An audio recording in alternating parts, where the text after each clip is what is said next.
கர்நாடகம் தமிழ்நாட்டிற்கு நீர் திறக்கும் உத்தரவை எதிர்த்து சுப்ரீம் கோர்ட்டுக்கு அப்பீல் செய்ய கர்நாடக அனைத்து கட்சி கூட்டத்தில் முதல்வர் தலைமையில் நடைபெற்ற கூட்டத்தில் முடிவு செய்திருக்கிறார். இது ஏற்புடையதல்ல. சட்டத்தின் ஆட்சி முறையை சிதைக்கும். இது சட்டத்தின் மீதான நம்பகத்தன்மையை சீர்குலைக்கும். ஏற்கனவே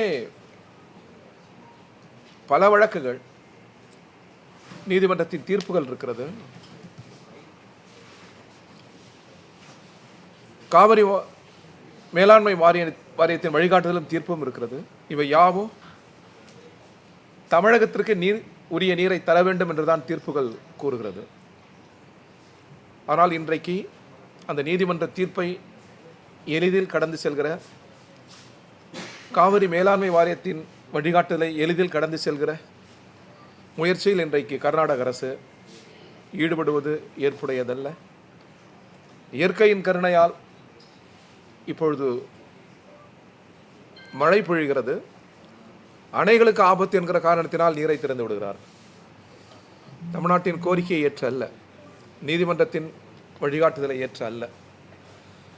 எனவே இது நல்ல முறை அல்ல.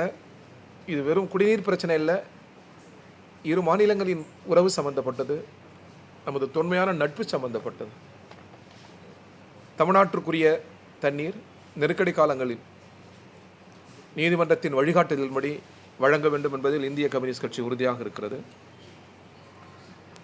கர்நாடகாவில் கூட்டப்பட்ட அனைத்து கட்சி கூட்டம் போல் தமிழ்நாட்டிலும் அனைத்து கட்சி கூட்டத்தை முதல்வர் கூட்ட வேண்டும்.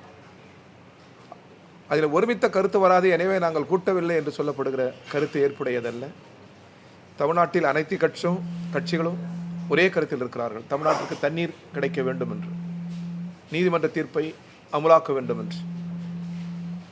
எனவே தமிழ்நாடும் இதில் ஓரணியில் ஒற்றுமையாக இருக்கிறது என்பதை நாம் உணர்த்துவதற்கு,